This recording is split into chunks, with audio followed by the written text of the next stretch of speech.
Hello, my name is Sean. Welcome to the ValorBound podcast. I am going to be your DM for the Khalos chapter. To my right, I have... Devin.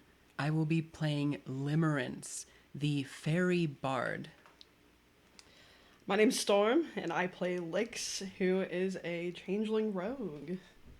I'm Levi. I will be playing Kara the cleric. I'm Tom. I'll be playing Ron Haran. I'm Adia. I'll be playing Eon. Awesome. So these are going to be your adventurers.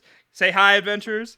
Hi, During the Khalos chapter. Now, you may be thinking to yourself, what's Khalos? Well, let me read a quick introduction to the world for you guys. And this goes for the players too. So, welcome, adventurers, to Khalos, once the jewel of our cosmos, now a shattered remnant of its former glory, hanging on to the precipice of oblivion. 22 years ago, disaster struck in the form of a meteor, altering Khalos' orbit and dooming it to a slow death spiral towards its monstrous sun.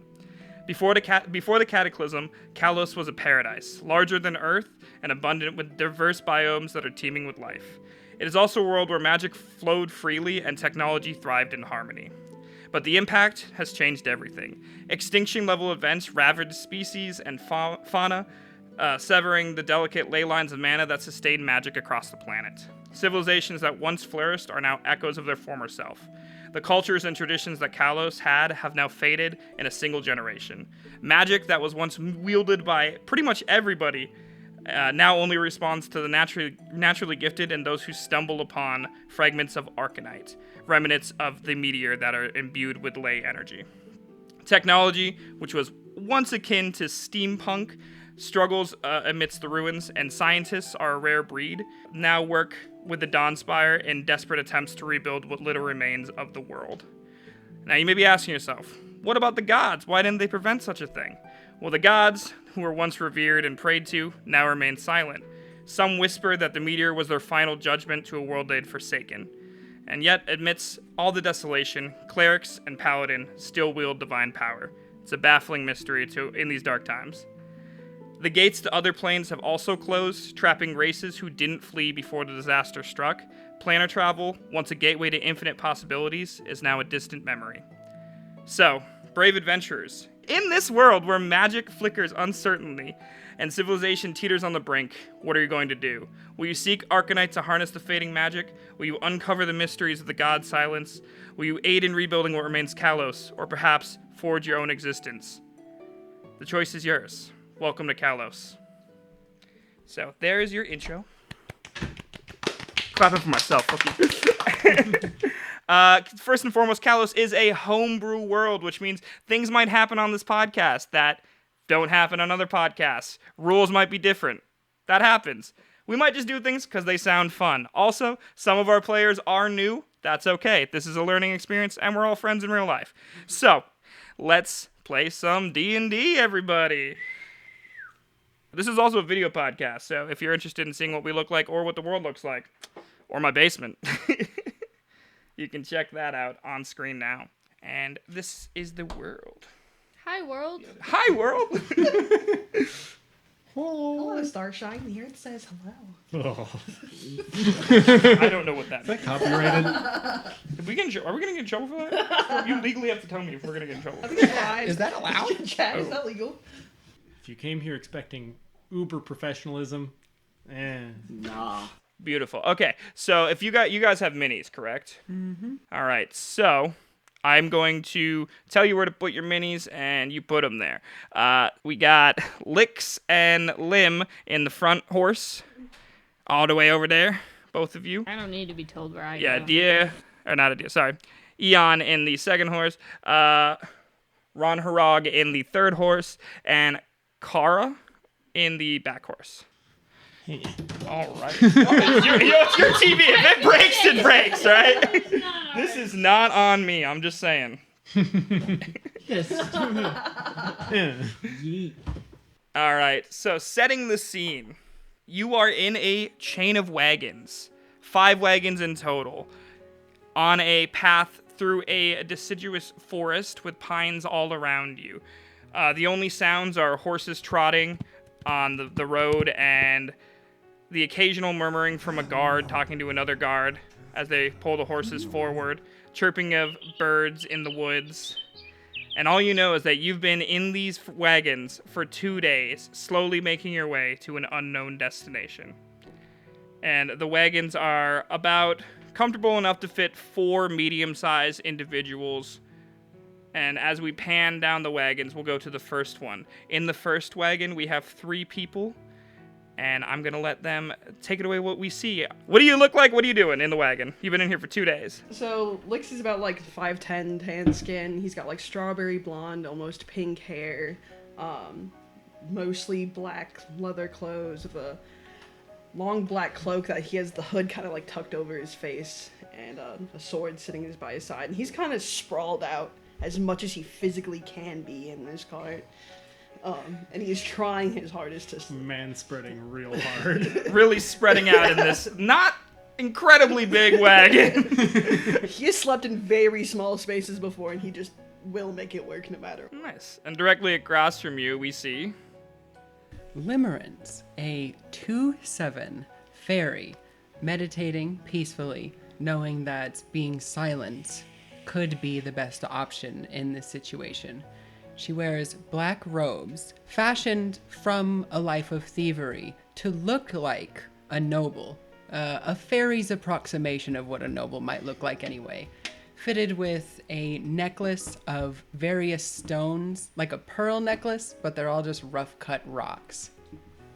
Beautiful. And in that same wagon behind you is another elf, about a 5.5 foot male elf, looks like a high elf, in very nice clothes, clearly some kind of nobility. And honestly, this guy has not shut up the entire wagon ride. He's just been asking you guys plenty of questions, where you're from, what you were doing before this, what your favorite food is, how did you survive the apocalypse, what have you been doing lately? And as he's saying all of that, I want to take a moment to flash back into Lix's mind. Okay. So, noises, insert them here, future Sean. Into the recesses of your mind. I want you to picture the Elven capital, a once beautiful city with large manors and buildings and nature all around it, and towers that are floating and turning in the air magically. And you are on one of those towers outside. It is nighttime. And you throw a rope over the side of the tower. And you rappel down the side of this slowly turning tower to a window. And you look through the window, and you see darkness and a reflection of yourself. But you know what you need is in that window. How do you get through it? I try to break into it very, very stealthily, you know, just kind of like try to find a trick, like just a little hole in the window to kind of force it open. Yeah, give me a dexterity check or dexterity check. First roll of the game. 7. I feel like Decidedly average. welcome to the campaign. It's decidedly average. There we go. Woo! I feel like you're nervous because you know what's at stake, and as you're trying to find a secret niche or some way to open the window, you accidentally just lift it up and it opens. Surprised and almost shocked, you almost let go of the rope that you're rappelling on, but you swing into a dark room, and you wander down the room stealthily, as you said. Yes. To a crack in the door where light is shining through. It's like a door to a hallway where there's a crack and light is shining through. Would you like to look through? Yes. On the other side of that is what looks to be a room of antiques. And in the center of that room is a pedestal. And on that pedestal is a necklace. A gold necklace of what looks to be teeth of some kind, predatory teeth. And you know that is your mark. That is what you are here for. What would you like to do? I feel like he'd be a bit concerned of what would happen if he were to directly just grab it. So he's just going to grab something out of his pocket that he thinks is about the same weight of it and quickly change them out. Do like a Indiana Jones Yeah. type. Oh yeah, I was gonna say like yeah. You weighing that like just perfectly. Like, What an You- opening. except in that movie, it didn't work at all. Like, they're like, Exactly. You're balancing. You're balancing it in your hands. You're looking at the object on the pedestal. You're balancing it in your hands, looking at the object on the pedestal. And right as you go to switch it, all the lights in the room turn off. And you hear from the corner, "I wouldn't do that if I was you." Who are you? That's for you to find out. In the meantime, I'm gonna have you meet with some of my friends because I'm very impressed in what you've done here today.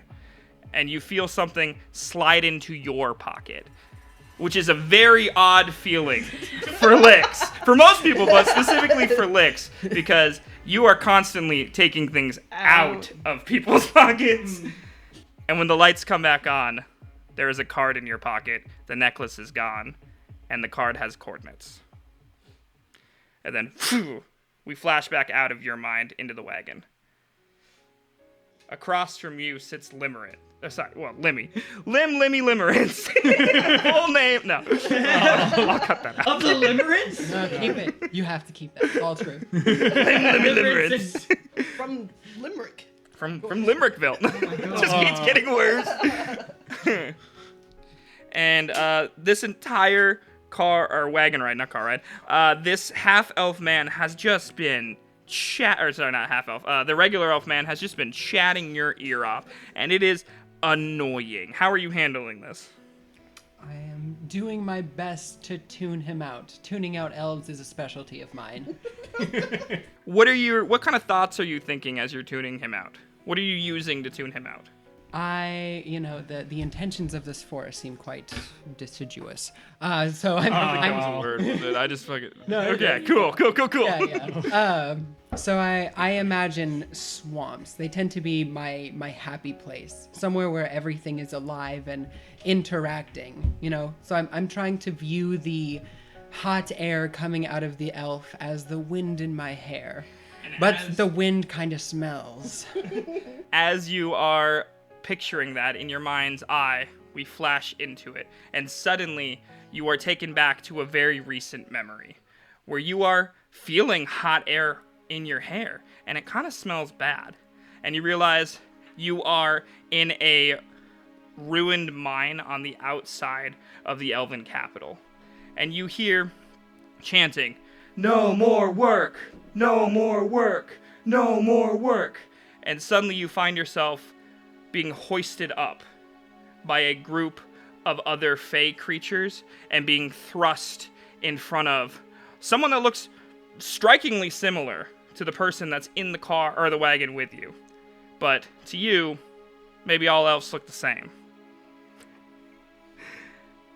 You realize that in this moment, you are at the front of a protest speaking for a union that does not want to work for these elves anymore. How do you proceed? I would proceed with a rousing speech, a call to action. Good people, workers, laborers, salt of the earth and of the sky. When you look at these elves, do you see people like you? People with scars and marks, people who've struggled? Or do you see a class above? Something that looks down its nose at you, like sniveling rats, when you're the ones who bring them everything that they have. You're the ones who bring the minerals from the earth to them. You bring the food from the forest to them. And what do they have in return for you? Contempt. What should we do about that? Give me a performance check. We'll see just how rousing this speech was. Rabble. Looks like we got a 9. We're killing it so far.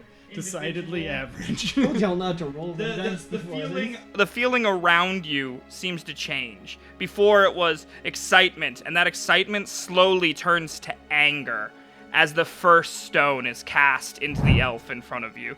And your vision fades out as 35 more stones come flying over your shoulders into this elf noble. And we go back out above into the wagon again as this elf is just talking to you. Did you hear about the riots? And we pan back out of that wagon.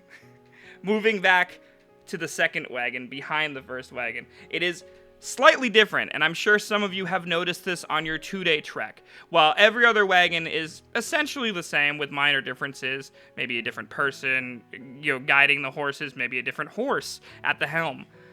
This wagon is fundamentally different. This wagon is not an open air traveling wagon. This is a prison cart. Something that is used to truck criminals from place to place. And who has the highest perception here? Passive? Or just Yeah, passive. 13? Not me. Yeah, I got 12. So it would be 13? Nope. So, Lix, you have noticed that during the first night, coming out of this wagon's like side hole, because it's not a well-built wagon, it's a prison wagon with bars and wood. Streaming through the wood, there is flashes of yellow light. Okay. And in this wagon, what do we see? In this wagon, there is a humanoid. They're about 5'8", glowing hair. It's a neon yellow glow. It emanates from their hair and from somewhere within their center mass and radiates kind of outwards.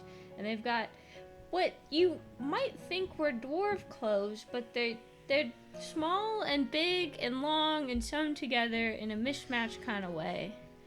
And I'm just sitting there with my staff, uncomfortably. This wagon is worse than the other wagon, so it makes sense that you would be uncomfortable. Anyone who would like to can also make a religion check, because the driver of this wagon is not a guard. Just let me know if you do. Yeah. Kara's going to make a religion check. 8. Anyone else? Anybody? Decidedly average. You don't have to. No, it's totally fine. I can go with an 8.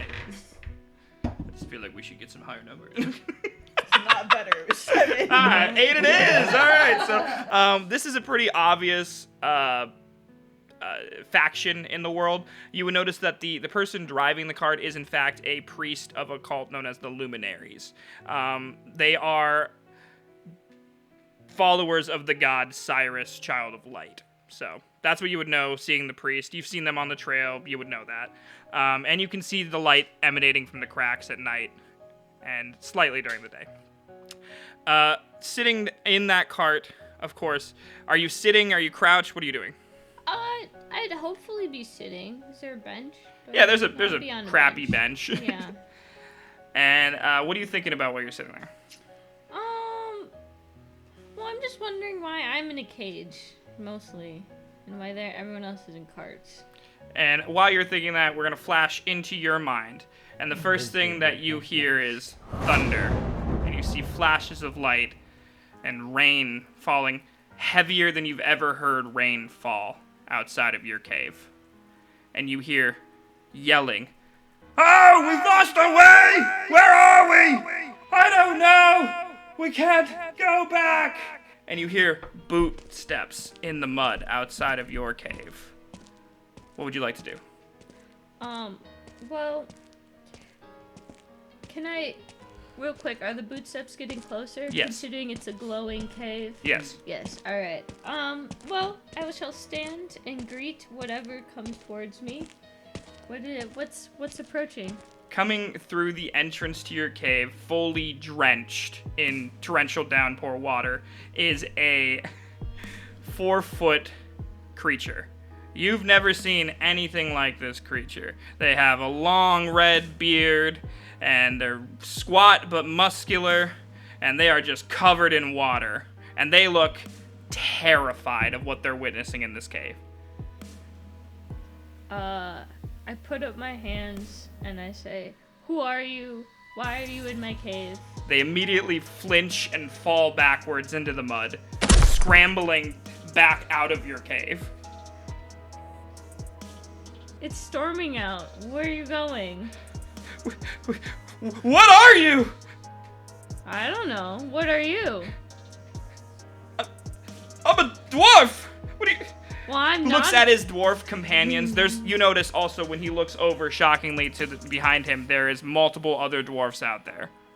Well, I don't think I'm a dwarf, but Clearly, these dwarfs are terrified. They have no idea what you are. That is obvious. I mean you no harm. I've just been here a long time alone. I bet we've never even seen this island. What's an island? And with Is there that, more? with that, we're gonna pan back out from your head.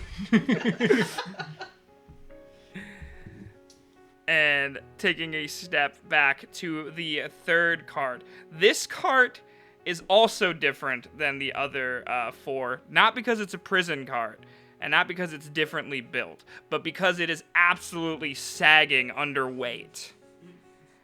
And leading this cart is not a normal horse. It is a strider. And this is a homebrew thing that I'm making. A strider is a combination of a spider and a horse. So it is, imagine a horse with 8 legs and 8 eyes and the torso of a spider. That is terrifying. Are they horse legs? Yes, On a spider they're body? horse legs on a Does it spider have body. does it have a spider head or a horse head? Horse head with Too many pinchers, eyes. like, Too yeah, and many 8 eyes. eyes. Oh, We're gonna need art of this later. Yeah, if anyone's an artist, feel free. It's cool. take some But minis. pulling this Horse slept near. pulling this wagon is that strider, and in this wagon, sagging under all that weight, we find ourselves with 2 individuals, merrily making a ruckus of conversation, talking about past battles and drinking partners and everything. We see a large male orc, and who else?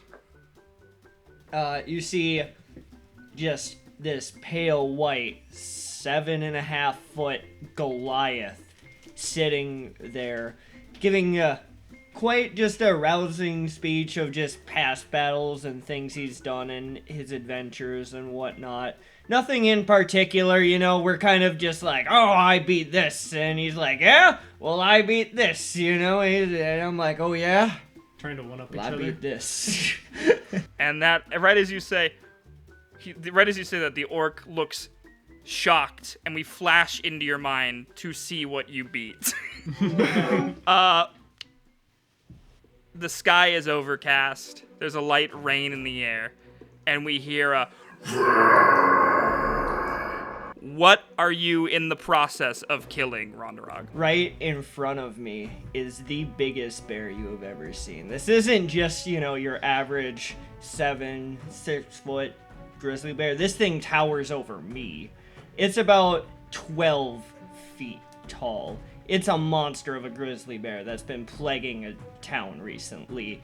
And the only way someone can stop it was just me at this night. And it's thrown down my sword. I'm getting just drenched in scars. This battle has been probably going on, I'm guessing, for a while now, you know? And in the background of this battle, there is mountains, and at the foot of the mountain, you can see about maybe 200 feet away is a small village with all concerned citizens watching from the small village. And roll me a strength check to see how well you're subduing this bear. 11. So right as you think you have this bear in a grapple from behind, the bear spins around and he claws your throat, and you just start gushing hot blood. This just gets you angrier, doesn't it? Yeah, it's about the last moments that I can feel, you know? Just kind of coming up, you know, I've been sapped of all my strength. So what do you do? In that moment, I'ma just wrap all I can around that bear, try to go around the back of him and just, you know, wrap him up almost in an even bigger bear hug, you know? Bear hug the fuck out that bear. Bared. And are you just squeezing? Yeah, I'm gonna try to give it the good old, like, suplex, like a good German suplex, you know? I don't know if there's any WWE fans out there, but straight up, right over the back of me, just gonna try to pile that bear down. Yeah, roll me a strength check. Or athletics, your choice. That's a 9. We are all rolling though. You do get the bear over your shoulder, but he falls on you. Now you're struggling on the ground with this bear on top of you. You're still holding him from behind. At this point, you're hearing the villagers start to cheer. Run, run, run, run, run, run. Roll one more time with advantage. All right. So you roll twice. Yeah. Take the higher number. We got it. We'll make it nerd rain a little bit in here. ASMR. Yeah. All right, find a good one. There we go. Oh my god. That is. It has to be great. It would be if I was at a casino because I rolled 2 7s there, like, and that plus strength, that's a 10. So we are just. It's our highest roll. God. I feel like at this point, you're just choking it out from behind. Right. But you realize that this is not going to be enough to finish this bear. This bear is struggling, and it's gotten up and has started to walk towards the village with you on its back. It is clearly going to harm these villagers if you do not stop this bear. I scream no, and I stand on the bear and jump and just, give it that good old Bruce Lee stomp down, You ever see that movie where he just jumps up and he's like, ah! You remember that Taekwondo move, the one where you basically go for the full kill jumping down on someone, Go for it. Last roll. You gotta hit it this time. You are proficient in athletics, which means you can add proficiency to your roll. Okay. All right. More bonuses. All right. Come on, baby. That's you really gotta. Okay. So that's 16 plus athletics plus strength. It should just be plus athletics. Okay, so 21 altogether. 21. Well, with that roll, you definitely do come down on this monstrous bear, the biggest bear I've ever seen, in fact, and kill it. As you kill it, thematically, thunder hits and the ground shakes, and it's almost like this is a defining moment for you. How do you finish it? Tell me about it. I can feel my feet go right through this bear's spine, as you can hear, along with the thunder, almost a bone-curdling crack under my foot, as you feel this bear fold almost in half, back broken. And right as that happens, you do notice that there's new people in this town. People that weren't there cheering for you only moments ago. They look to be guards of some kind of order. They all have the same uniform on, and they're standing in disbelief as you come down and break this bear's spine. And we're gonna fade back out of your head. Wow. You Ron hear Herman broke a bear's back out. That bear took something back, Sean. Hot damn. Ah, damn. But with that, we fade out of that wagon and into the next one. And in the next wagon, there is 2 humanoid creatures jauntily getting along. It seems like they're having quite the conversation. You can hear it from both the Ronderog's wagon and Kara's wagon can both hear their conversation. They're cracking jokes. They're laughing. It sounds like, honestly, the best wagon to be in that none of you are in. And fade back into the 5th and final. Let's drink some more mead! Fade back into the 5th and final wagon, where in that wagon sits Kara, a 5'3" human woman, moderately muscular, not a ripped bodybuilder, but she's been on the road for these many long years. And her skin is a light beige, starting to darken under this. What time of year is it? It is like spring. Yeah, so a light beige starting to darken under this spring sun. I'd say late spring. Okay. Her brown hair is approaching dirty blonde as it gets bleached by these many days on the road, and her eyes in the sunlight glisten a little golden and brown. Awesome. And in that wagon with you is a human woman. She is 5'5", has long brown hair that falls just above her belly button. And she's just been the nicest travel companion to have in this wagon with you, asking you a lot of heartfelt questions, learning about your history, just all around being a very nice woman. And her name is Lydia Fontana. And she is a druid, and she's just happy to be your traveling companion and excited to see where we're all going to end up. What are you guys talking about in that wagon, Levi? So at this point, they've moved on from the basic questions, and Lydia just asked, all right, getting down to girl talk, when was your last tryst? There's some giggling, and she says, you know, it's just us girls, I guess.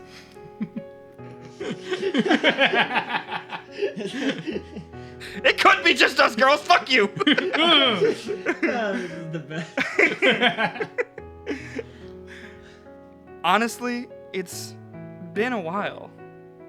How about you? I mean, you could say a while. Could have been, just this winter, I think.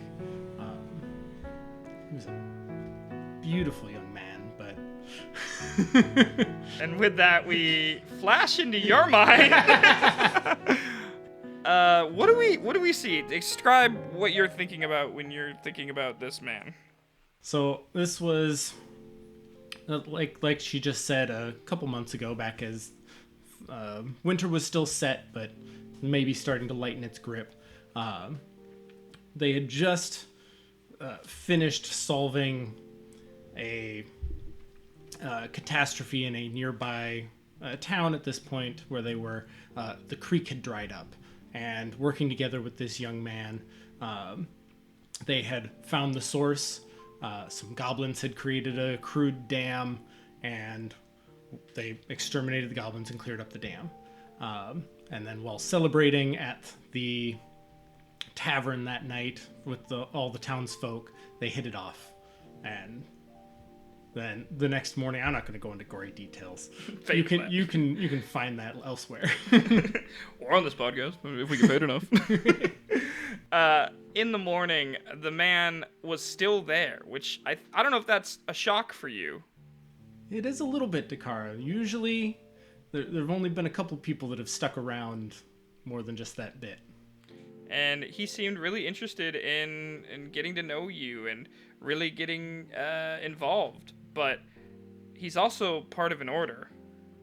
And that order was just here to solve the mystery. So, unfortunately, he does have to leave later that week. But he insists that a person like you with good intentions and a calling from the gods will fit perfectly into that order. And he slides you a card. Kara takes the card and reads it over, recognizing the name, and accepts. We fade back out to current time. Wagons going down the horse trail. Some horses are more spider than horse. I can't make spider sounds. I don't know. Someone make some spider sounds. Way That's too like, many that's like clops. Tom's worst nightmare. I thought about that afterwards. I'm like, this is really fucking cool. I like That's it. it. Yeah, it's really cool. It's also really scary to picture in my head. It's just worse slept near. After another hour or so on the road, walking in silence with the occasional murmur from a guard or song from a songbird, you come to your destination. The forest suddenly ends, and in front of you, you see a narrow, long bridge spanning a chasm to a cliffside across the way. On that cliffside is what looks to be some kind of structure. If you had to put it in words, you'd say not a great fort.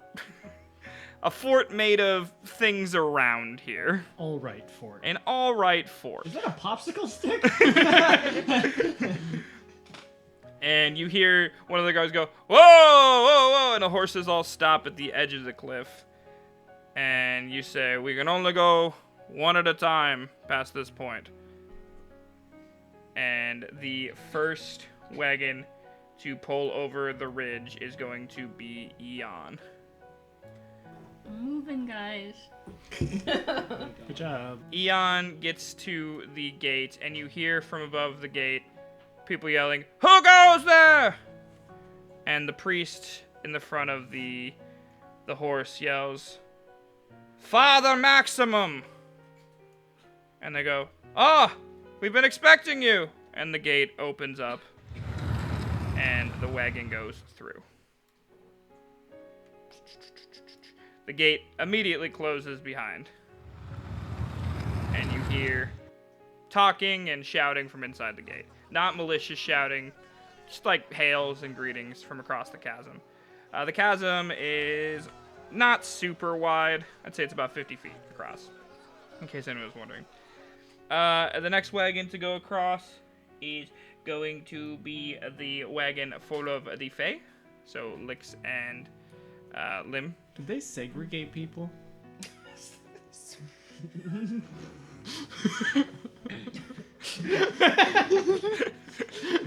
No, someone on one side of the table too. Yeah. I'm gonna be honest. Dia did the seating chart, so maybe it's her fault.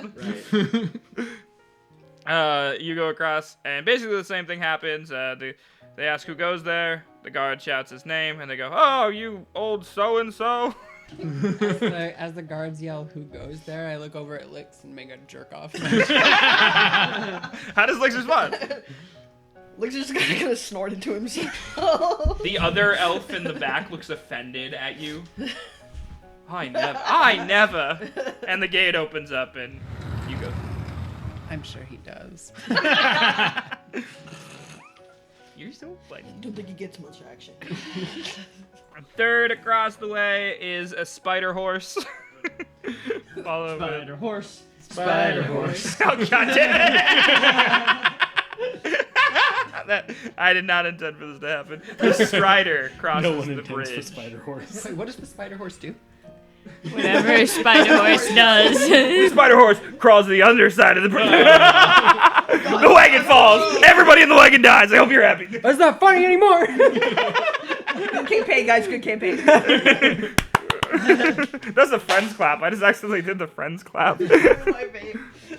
They see the spider horse and they all look down immediately and just open the gate. There's no words as you get pulled through the gate. When you go across the bridge, the other lip though, the wagon is so low that it does bottom out across the bridge, and you guys hear a scraping sound as it pulls into the gate. Next is the fourth wagon full of the two humanoid creatures, and they don't even ask who goes there. They notice it's someone that they recognize. They just leave the gate open, and you hear the wagon go through, and you swear you hear like music coming from that wagon somehow, and it just rolls right in. Got Spotify in this world? And lastly, Kara and Lydia are crossing the bridge, and as they're crossing the bridge, Lydia goes, "I'm so nervous," and she reaches out to hold Kara's hand. Do you accept the hold? I put my hand out. I don't really look at her. Like, Kara just puts her hand out and lets her hold onto it. Do you seem to think that that seems to comfort Lydia as they cross the threshold, and as they get through to the entrance of the gate, you hear one of the guards ask, "Who goes there?" The guard announces himself, and in the back, you hear Lydia say, "And Lydia," and the guard goes, "Again?" Ooh. As the gate closes behind you. All right, so rolling into this heap, all the work. Yep. Rolling. rolling into this heap, Rolling. you do see that it is, you guys have all been to keeps at some point in your life. You've all been in I meant your characters, not you guys. Y'all look at me like I've never been to a keep, motherfucker. You've all seen keeps. You've all heard of keeps. It just looks like your average campsite surrounded by fortified walls, and it is on a cliff. So outside of the walls is a cliff. On each of the wall's corners, there is a lookout tower, as you can see here. There's lookout towers on each corner. I made noise and that freaked me out. And on the very back, there is a lookout tower that's larger than the other lookout towers, with doors underneath, which look to lead to some kind of tavern-esque setup, like a kitchen tavern eating area, a general hub spot. Standing around the keep, there are multiple guards, not as many as you'd think, but enough, a respectable amount for a smaller keep. I'm just counting, sorry. 1, 2, 3, 4, 5, 6, 7. It looks like there's 8 guards, 9 guards maybe, walking around, and one dwarf that looks pretty old standing over a large table with a map on it. Your horses are going to pull up and start dropping you off over here. Oh my god. Drifting horse. So who wants to get out first? guess I do. people- Can I get out? No. Well, Do you, Stupid question. do you try and get out? I definitely just stand up and then wait by the So door. I did mention that your horse came in first. So by this point, your wagon is already there. You are clearly still in the hold, but the priest that was driving the wagon has clearly parked the horse and has been talking to the dwarf. I'm just waiting at the door, standing, like just hand holding my hand. So you guys just see the priest discussing feverishly with the dwarf as you roll up. I'm gonna say that Spider Horse comes next. Alright. Rolls up, and out walks the orc male, laughing and high-fiving a Goliath behind him. Do you have to bend to get get under the door? And as you two leave the wagon springs back up. Like it has just been weighed down that entire time. Right. Want to pet the spider horse on the way out. Give me an animal handling check. Okay. The pet spider horse. I am proficient. Proficient. In that. It does not matter. It's a 4 + 3, so 7. You go to pet the horse, and the horse hisses at you. You didn't know this. I'm like, oh! For everyone who's on the audio version, he flicks the horse off. Okay, and also as you're being dropped off, the carts are starting to leave the premises as well. What's the opposite of subtitles? What? What's the opposite Audio of subtitles? Audio, Audio description. description. Dom yeah. title? Dom title.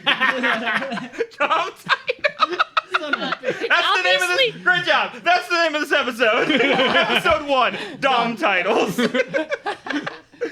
Thank you, Devin. At this point, you basically have all pulled up. The last to pull up is going to be Kara and Lydia, but the wagon containing Lix and Lim has pulled up as well. Do you guys do anything cool as you exit the premise? I'm gonna like get off and go to the box that I saw glowing Okay. and like try to peer inside. Here, I'll try to move everybody. Am I like? Is it an open cage or is it like a closed? It's like a shape, wagon so cage? it's like bars, and then there's Okay. wooden paneling over the bars, Okay. but there's gaps in the wooden paneling. So if you're close, the only thing that's streaming through right now is a little bit of light. It's more light at night, but you can, if you get up close, you can definitely look in, and you can see out the cracks as well. You just see me waiting at the door. I'm standing still enough to where you're like, is that alive? I think there's a person in there, but they're not moving. You hear this. You totally hear this, by the way. So Lix is peering through the one little eye hole. What color is your eye? The knockdown. It's like a hazily. You just see a little hazel eye, pupil extremely small because there's so much light coming in at you. This person's really bright. They're emitting a lot of light. Did not mean for that to rhyme. I'm no expert, but that's not normal. I definitely turned, but I don't know where exactly you are yet. So I like looking around. Hello? Hi. Who said that? You see an eye just in a crack It right takes you now? a hot minute to give me like visual directions to find you. Just follow my voice. Just follow my voice. Oh, hello. You're small. So are you. No. Fair enough. I don't realize you're taller than me because I'm up in a I'm wagon. like crouched to look And at you're you. like, I'm like looking down at you. What a real and true interaction. I overhear the conversation. I'm just like, everyone's short. Like, in my head, yeah.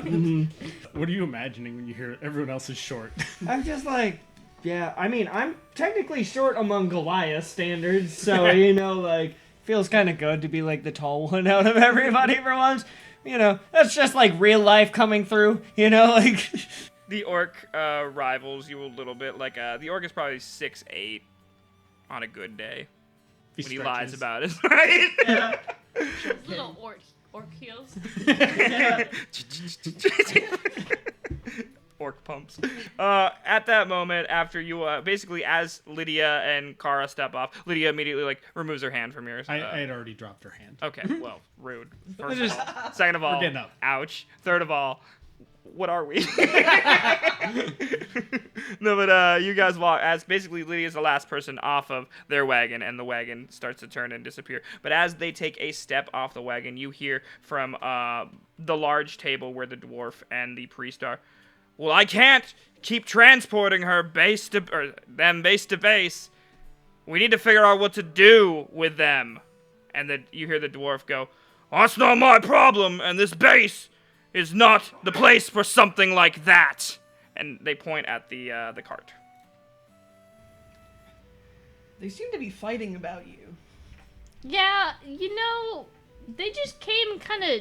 They're like, come with us, and then I was like, yeah, and now I'm behind bars. I don't know. I was gonna go with them. I don't know why they put me in a box. Can you let me out? I can certainly try. During this, they keep arguing back and forth. The guards are patrolling the perimeter, eyeing you guys up. If anyone would like to, it's a little quieter now. You are welcome to try to hear what they're talking about, but you wouldn't be able to hear from this. You only heard that part because they shouted it. So, what would everyone like to do? Did I hear what Lick said? Did I hear Lick say he could try? Yes. You're close. You're all kind of grouped up. You all kind of stepped off into the same area. Mm-hmm. So you would be, that sounds reasonable. So I'm going to very slowly fly over to ear level with Licks. I'm going to say, "Hello, darling. I noticed you're going to try something, and I'd also like you to notice that you're surrounded by walls and what looks like some kind of mercenary, and if not, very dirty local militia." You look up, and Lim is very correct. There is disheveled, dirty men on the walls eyeing you, almost leering you to try something. You know, like looking, waiting for you to try something. I'd also like you to notice that there are no jail cells here. So if you're thinking of trying anything, you might want to try resisting that urge. And then I fly away. Make a persuasion check, actually. Let's see how convincing this is. 13. Okay, so this is pretty sound advice, it sounds like, coming into your ear. You can decide what you want to do with it, but it seems genuine and helpful. Reasonable. Reasonable. I just don't want you to get fucking shot. Can I hear you? I mean, I'm right next to the hole that... Yeah. I just said that. I was just gonna say that's a good advice. That's a good advice. Do you know why you're here? I was given a card with some coordinates. And I followed. That's about... The coordinates that you received took you to a place in the Elven capital. It was a building that clearly was important at one time and is now run down. And in that building, there was people dressed in the same uniform that are currently on the walls. And they said, "Can we see your card?" you give them the card, and they put you in a waiting room. And later, almost like an hour later, Lim also walked into that waiting room. And after that, you were put into something you've never seen before. It was a circle on the ground, and then they poured something over it. Something you've never seen, a glowing dust of some kind. And suddenly, you were in front of a stable with wagons in a part of the world that you've never been. I think I'm just gonna try to kind of paraphrase, relay that. Yeah. I was just explaining how you Yeah. and Lim both ended Yeah. up where you are. Is Father Maximum the leader of our traveling group? It just seems like the guards were guiding the horses, and Father Maximum just happened to be the one driving the prison cart. But he's not necessarily in any circumstance a leader of anything here. Did I take carts the whole way here? You were blindfolded most of the way. It's only been recently that they allowed you to see, because the carts that or the way you were traveling in before weren't prison cells. They were like ships, and you can assume are ships. But you could actually see out of, or you couldn't. They didn't want you to see, so they blindfolded you. And then when you got to an enclosed cart, they figured you wouldn't need a blindfold anymore. That's not useful. But you do know that it was a pretty long travel, I'd say, from the time you were found. Travel time, probably about a week, including the 2 days that you were with this wagon chain. So 5 days to get to there, then 2 days on the chain. So you get this advice from Lim. How would you like to proceed? I think I'll just kind of like look around a little bit, look at all of the people, and then turn back and just go, well, I certainly could try, but it doesn't appear I should. That's fair. That's fair. My apologies. What's your name? Eon. Eon. Nice to meet you. My name's Lix. You hear, well, fine, then you can just have them. And you hear a shove past the dwarf. And it's funny because he's a human, so he's like 5'5", and the dwarf is like 3'11". So when he shoves him, he just kind of like almost knees him in the face and pushes past him to the cart. Father Maximus is clearly angry and storming towards the cart. I'm getting away from that. I'm gonna just Slowly floating away from whatever drama seems to be happening here. I always like to overhear shit, so I'll just... The crowd Ooh, part. if he's staying, I'm gonna fly behind Ron. Yeah, you can let it. Yeah, it's pretty. Yeah, you need the juicy details. You know, I get it. No, it just seems like Father Maximus is storming towards the cart where Eon is, and is clearly intending to get on the cart again. So, making their way downtown. Walking fast. Facing I or hold passing? on to the cart and I'm like, wait. I just grab it, you know, like... Father Maximus has 1 foot in the saddle of the horse and is about to swing the other one over, and he looks back at you and says, "What are you doing?" I don't know. We were all brought here together. I figure why not bring the last person out? You could hardly call this a person. He spits. I have Is it just like a padlock holding this whole, like, cart together? Yeah, it's basically like a simple lock on a hinge, yeah. Can I just roll to, like, break it off, you know, real quick? Just, like, you know, give it a good ol'... Give me, before you do that, because are you immediately doing that, or were you trying to intimidate him before that? Because it sounded like you were trying to intimidate him when you grabbed the cart. Yeah, I'll grab the cart. I'll be like, listen, you can let them out, or I can let them out, you know? The guards on the palisades are looking down at you, and you can see one grabbing his crossbow and starting to pull it back. And Father Maximus goes, "I was going to let them out when I wanted to. And if you don't want to," and he points at the guards on the palisades, "then I would let go of my cart." Fine. Do you let go? Yeah. The cart shifts. It's not a well-built cart. and Father Maximus swings his other foot back. He was 1 foot in the stirrup, and he swings it back out and gets back down on the ground. And he walks past you, and like when he walks past you, he's like trying to glare, but this is what I say, like a 5'8" man. He's glaring at you upwards. Trying to act big. Yeah, he slowly walks past, and he gets to the latch, and he whispers something, and the latch glows gold and unlocks, and falls to the ground, and the doors swing open. Hello. He looks disgusted when you talk, and moves backwards, and he gets back on his horse. Do you step out of the cart? Yeah, he let me out. And he gets back in the cart, and he swings his horse around, and he yells at the dwarf who's still peering over the maps. And he goes, "I'll expect a full report!" The dwarf just shakes his hand backwards, doesn't even look, as Father Maximus rides his horse out through the gates and away, leaving you in the keep altogether. Hello. Hello, Hi. nice to see you outside of the cage now. It's nice to be outside. It's been very dark. Painfully dark. No stars. Seems surprising with how much light you seem to emit. Yeah, you're bright as hell. Just the sky's been dark. I guess. So what are you? I'm me. I don't. What am I? Anyone is welcome to make a nature check if you would like. I I that's counts off of intelligent. No. Yeah, I'll do that. I think that's wisdom. Nope. I could be Nature wrong. is. Yeah, I was gonna say. Yeah, I got it. Sure.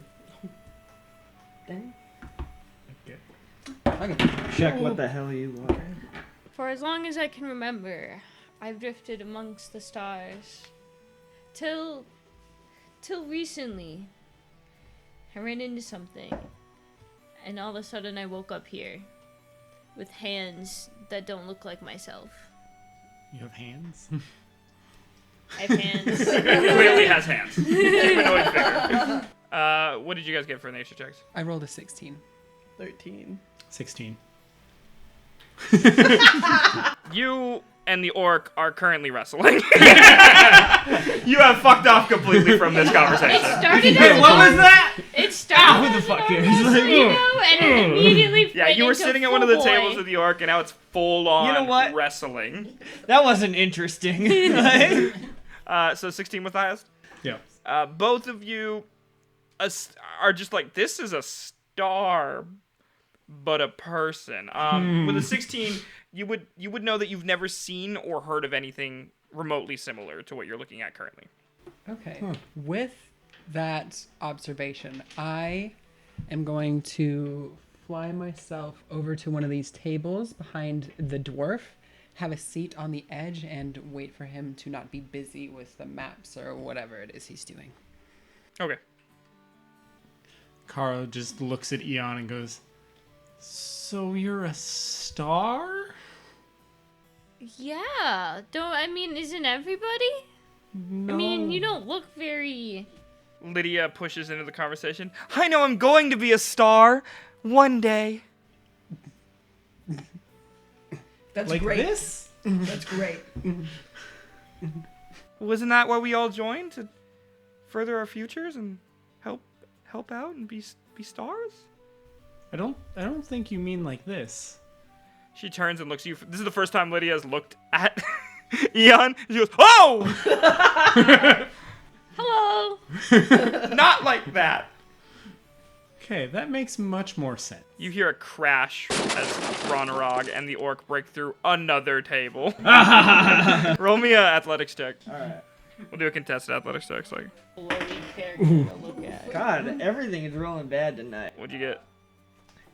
7. I also got a 7. Yeah, it's pretty You're in a even. deadlock. Like you crashed through a table and then you stood back up and you guys are like in the clinch, in the grapple. Like you guys are in the middle of it, fighting with each other, laughing. And the humanoid man has also walked away because he doesn't want anything to do with the star person. That's just a regular human, sorry. And the elf disgustedly looks at you and also walks towards the dwarf. Do we know why? Like, now looking at Eon, why people are hating on them?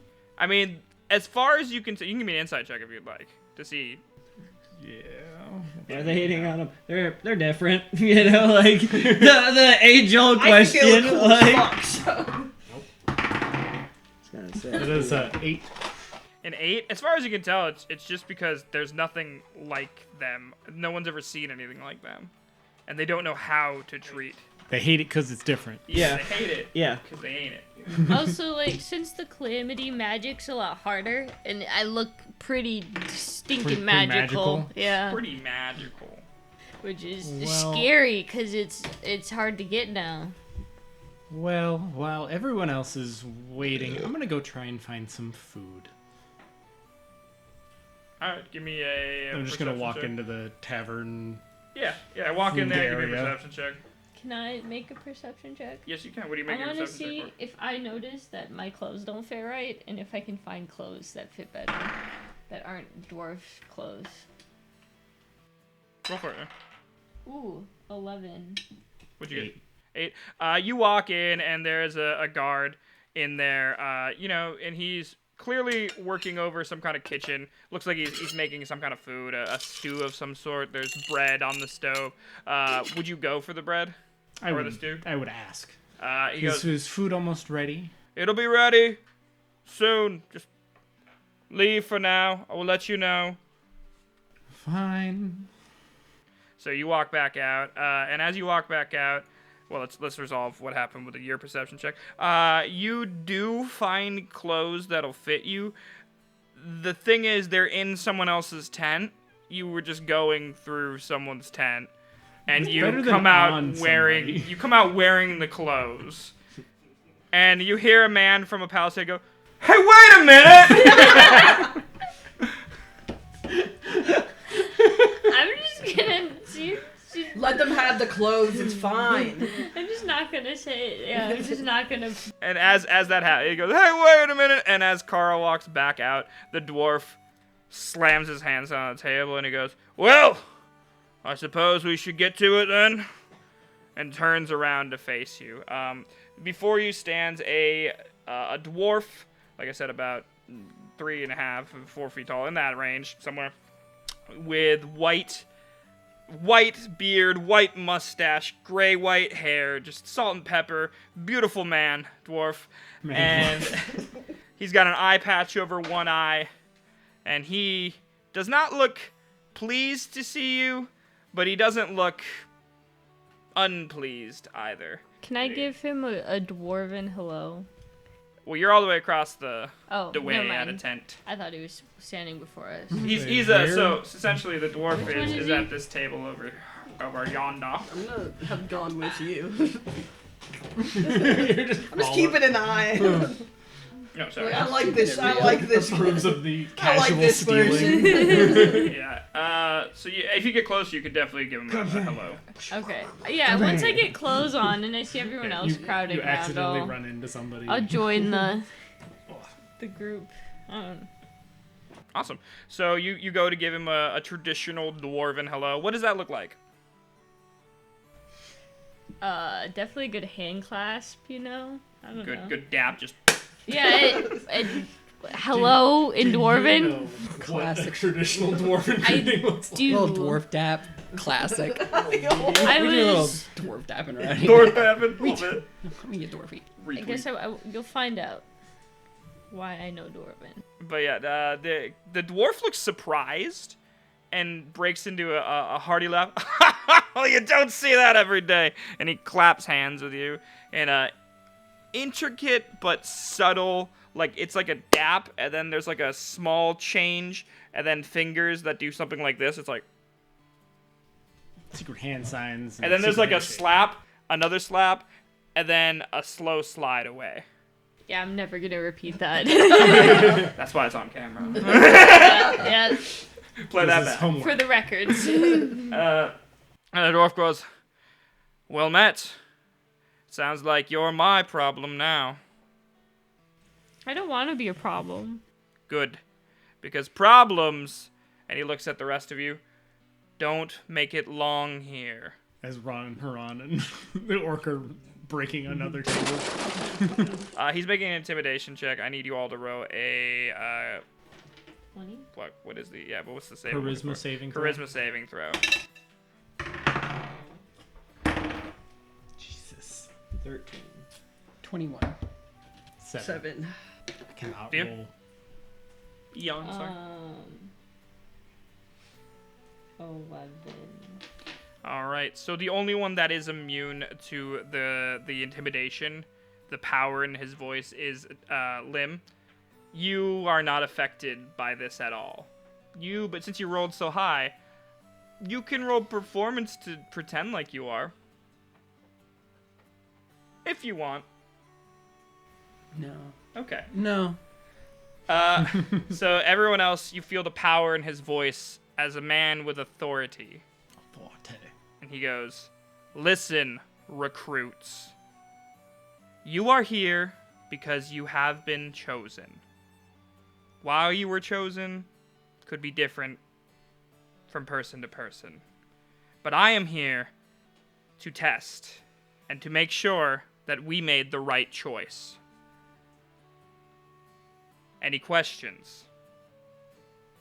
We're recruits? Remember in your memory where the man handed you a card and said you would do well in an organization? This man bears the same emblem on his tunic as that organization. So I don't know if you would still ask that question. Sorry, I just wanted to give you some feedback. Does the card say anything about, like, what the joining process is? Nope, it just had the emblem, which, by the way, the emblem is a star, and it looks like it's falling on a shield. And anyone that wants to can make a a history check. You probably would have done it when you got the card too. So 11. 6. Why did I do good at that? it's a DC 5, so I'm just gonna throw it out there. It's a very easy check. 21? Don't know why I know anything about them, but... Okay, we'll get to you in a minute. What'd you get, Ron Rock? Plus history, 7. I didn't roll. Okay. Everyone at the table immediately knows and recognizes this emblem as the Dawn Spire.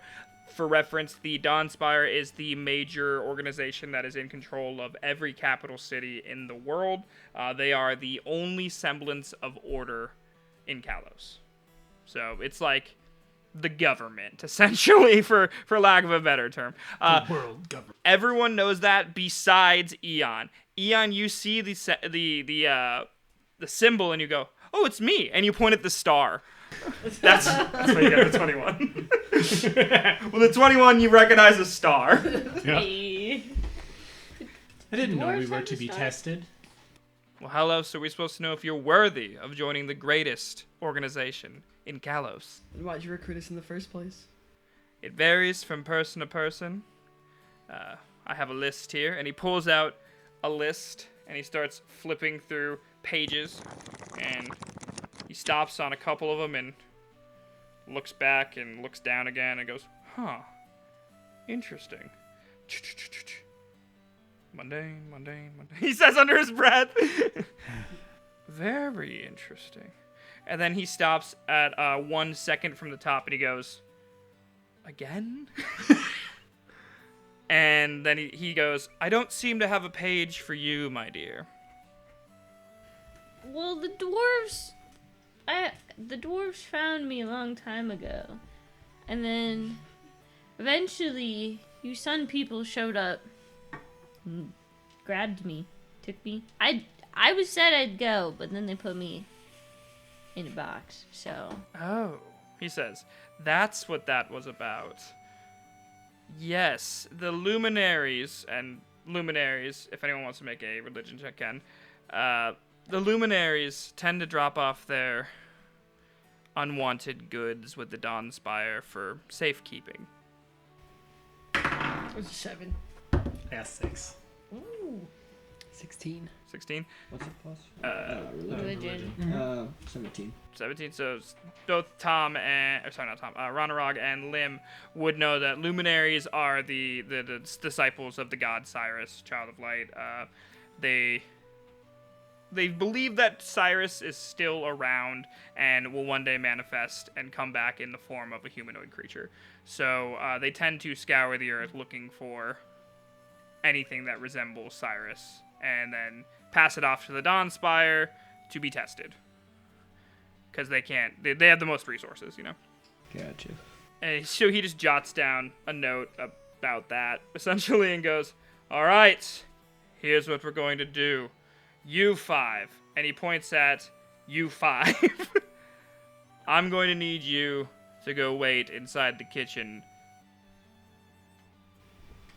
Okay. Sweet. Now, march! He just told me to come back out here.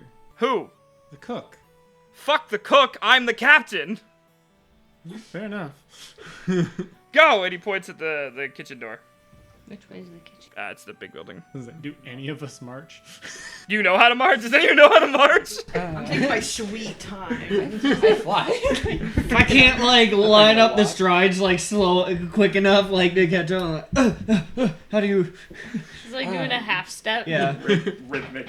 Can I try on our way in to ask the captain for a private word?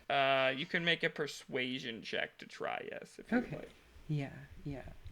So on my way in, I'll just say, Captain, a word.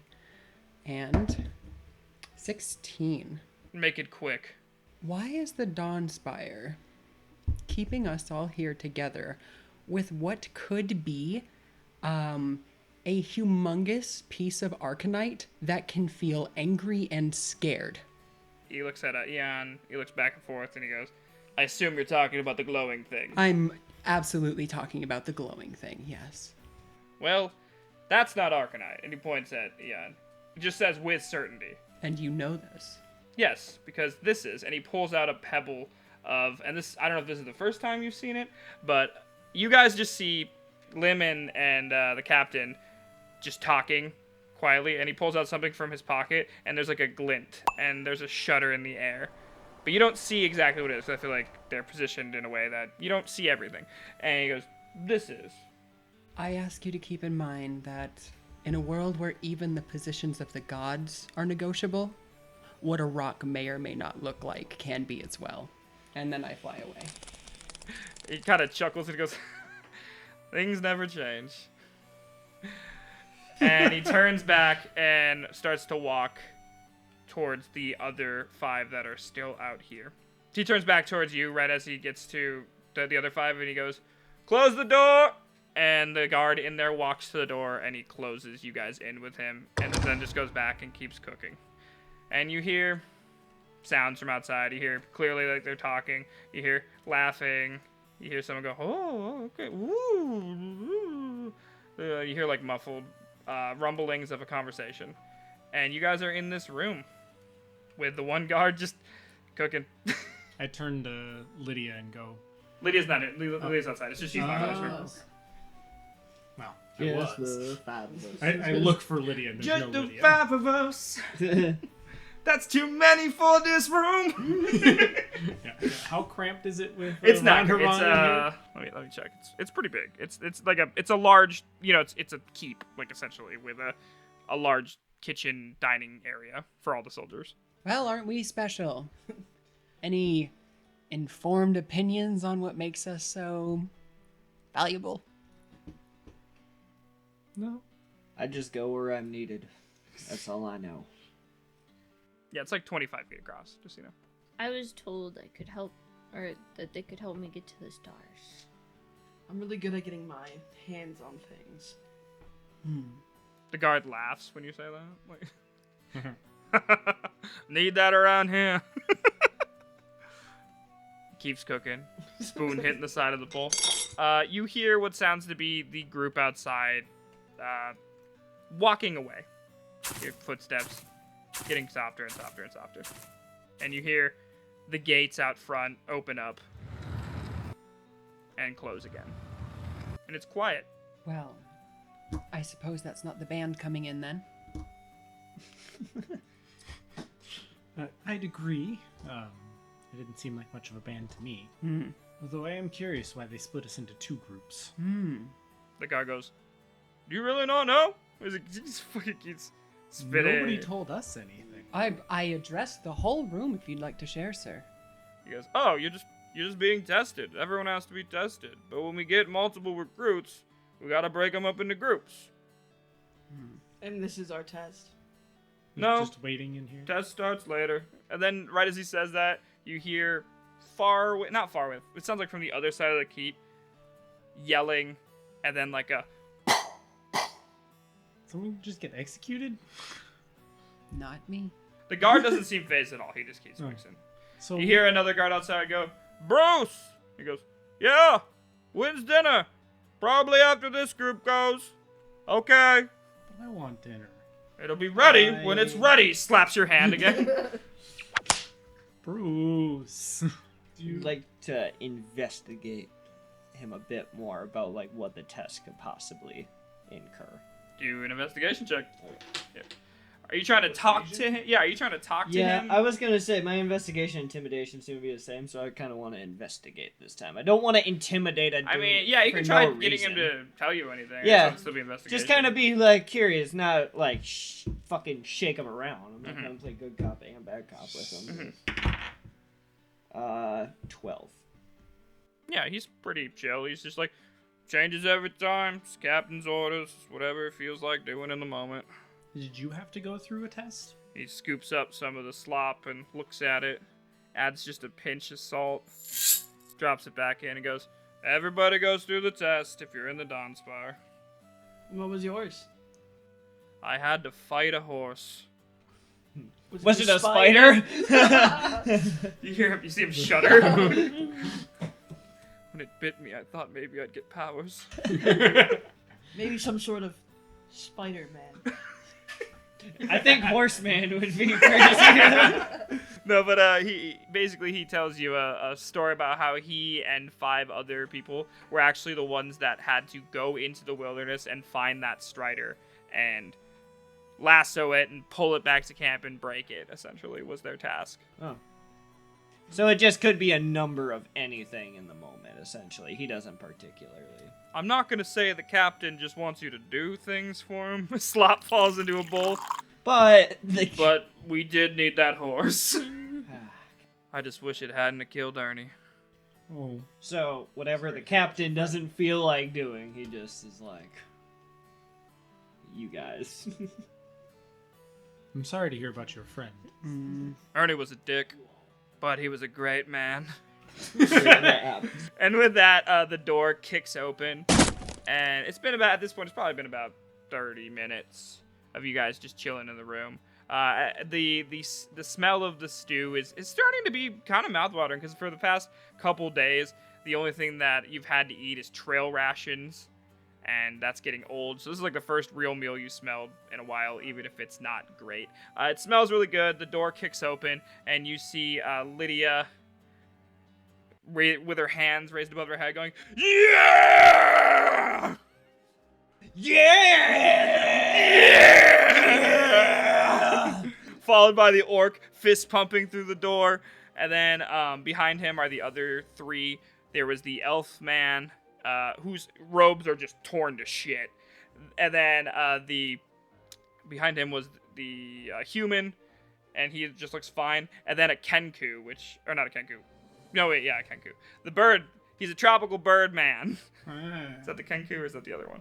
No, that's Anacochra, right? No. Aarakocra. Aarakocra. Yeah. Kenkus are just crows. Yeah, no, it's the bird that's not a crow. That Yeah, guy. Aarakocra. That's what the other person was.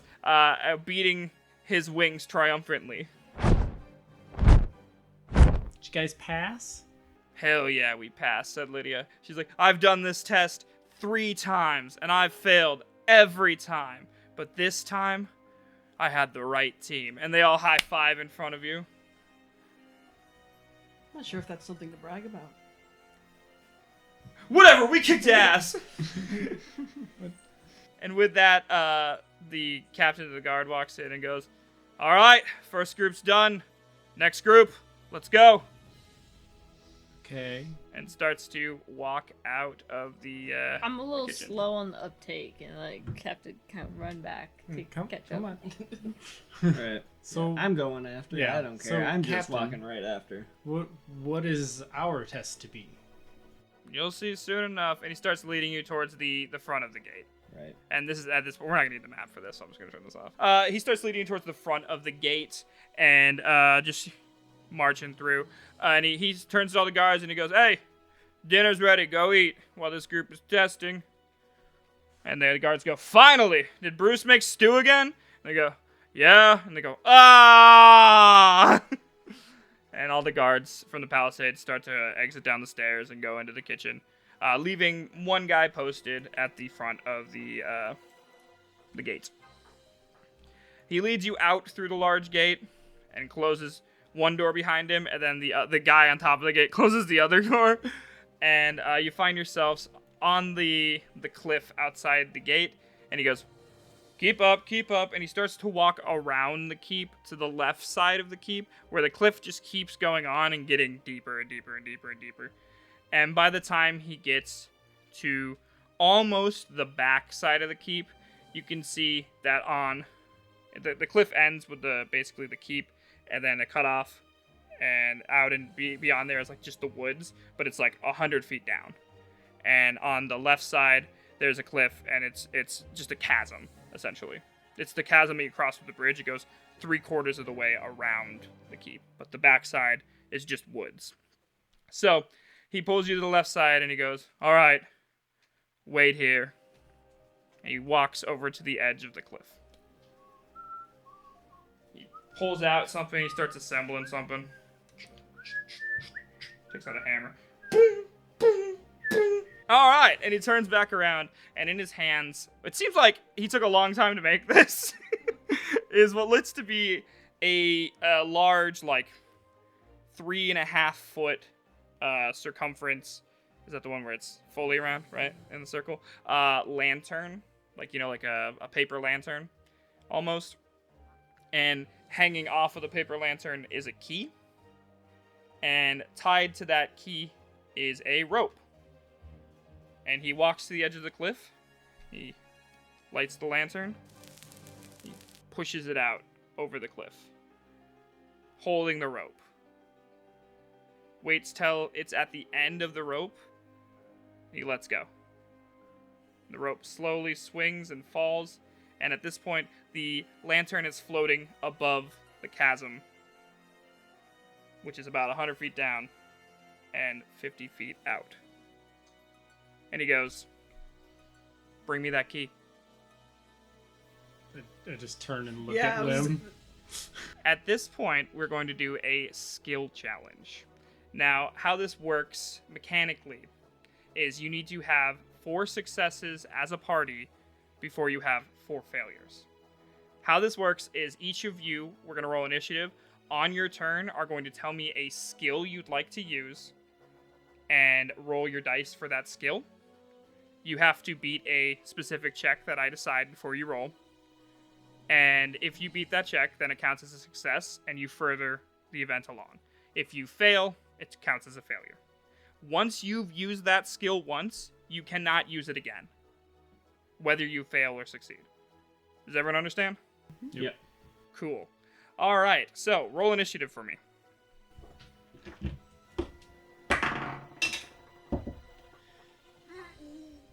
It's okay. Why did everyone make the same noise?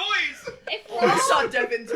That's a Lim's roll. We're all bad. We're all I rolled shit. really sick. good this time, Campaign. actually. We're cursed. This is a cursed There's campaign. no enemies involved. It's okay. We're all gonna die. You have no idea.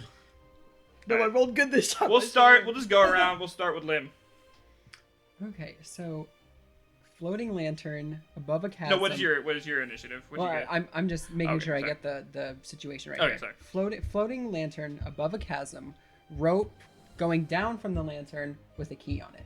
The key is on. It's coming. So, no. Okay. So The key is in the lantern part. yeah, and the rope was just attached to the key to push it off. Essentially. Oh, okay. It's about 50 feet out. And just so we are clear, because I know you have wings, Mm-hmm. you can use your movement one. You only get your skill once. So if you use the wings to fly, you're 30 feet out there. Then that is, you can only use that once. Mm-hmm. You can't use that again to do it. I understand, because wings make everything so much more complicated for flying adventures. But anyways, what is your initiative? 1. Okay. Wait, that's what you rolled? Yes. Oh my god. Okay. I thought you were just saying 1. you like you have have an plus initiative 1. bonus? No. Oh. No. Oh wait, +2. Okay, so 3. I was like, what do you mean you don't 3. have one? Yeah. All right. Wait a minute. Licks. I got a 21. 21. Nice. 1. Kara gets 1. Gosh, darn it, guys. Ronarog, 10. 10. And Eon, 9. 9. Alright, Licks, you were up first. Okay, so in my things, I do have 50 feet of rope Mhm. and a dagger.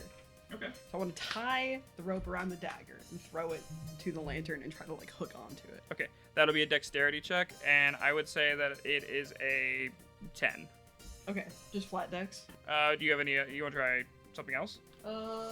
It's your skill challenge, so you get to decide what you want to do. I feel like that's probably the only thing that really applies to that. So Alright, so you gotta beat a 10. I decidedly do not beat a 10. What'd you get? 6.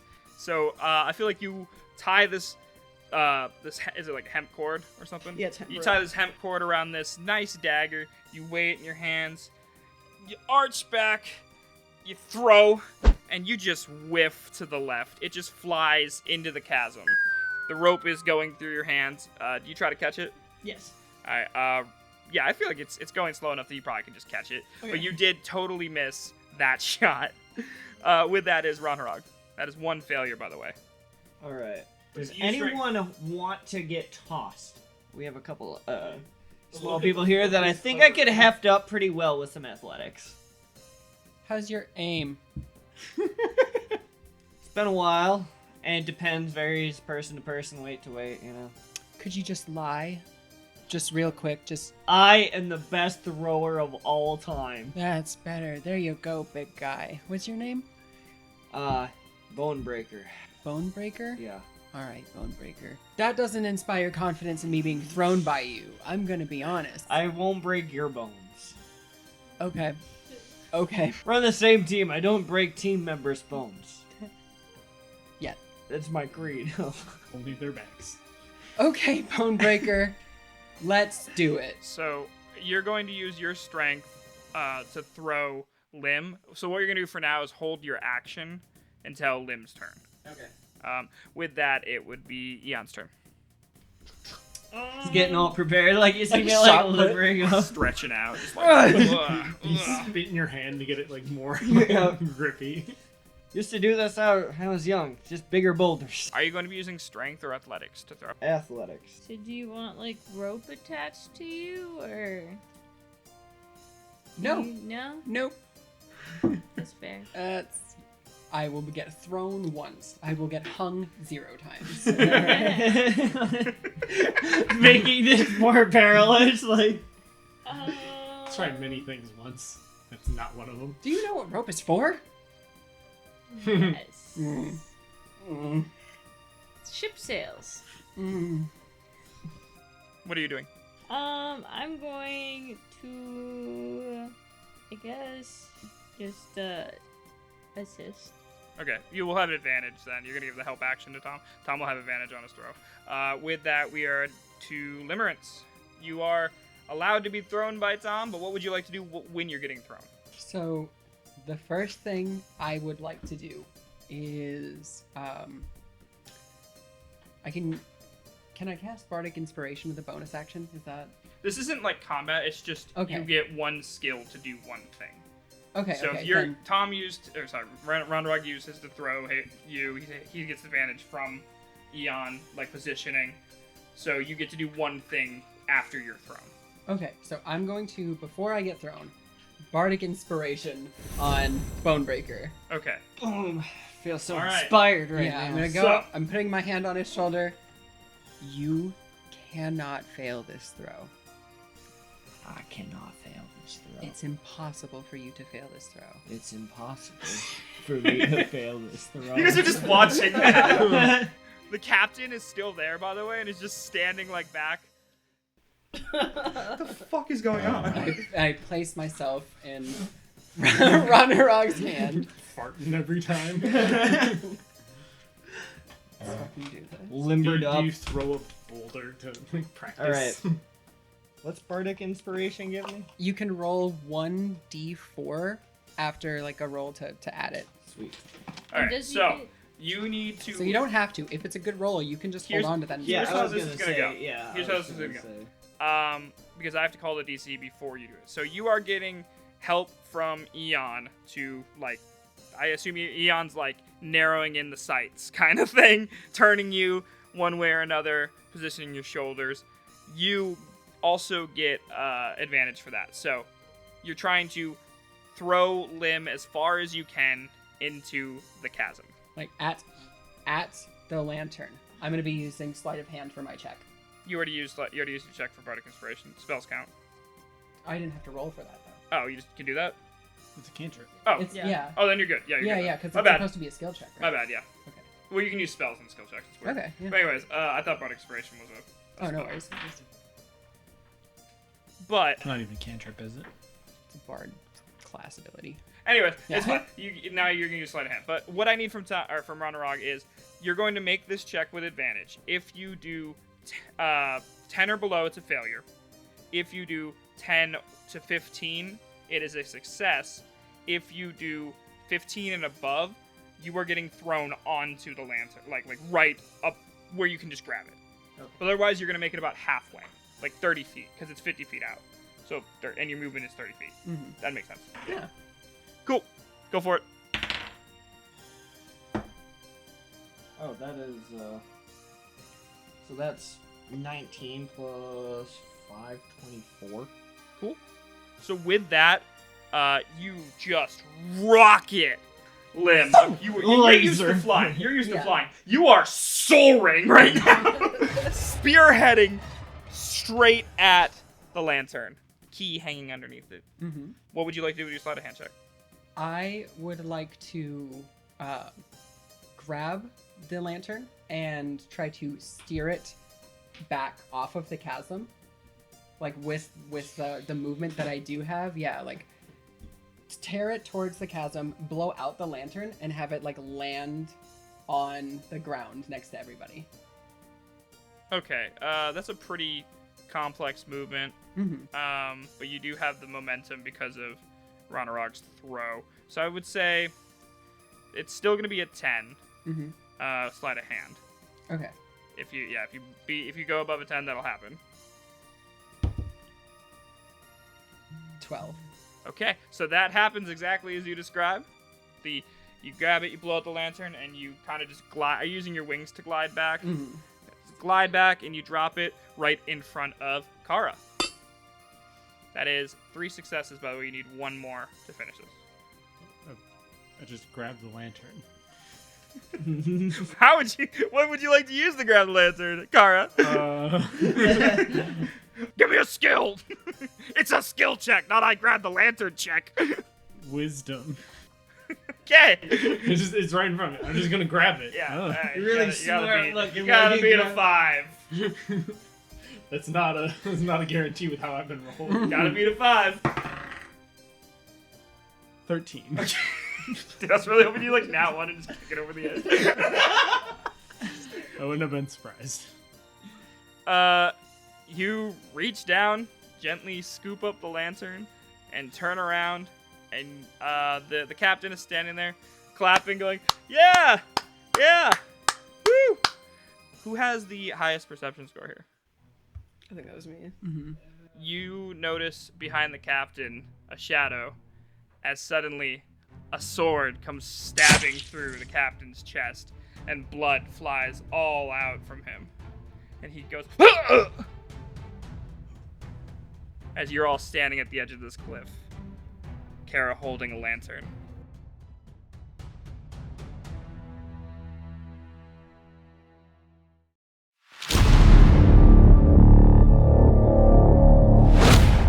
ValorBound is a Lost Cause Media production. Lost Cause Media.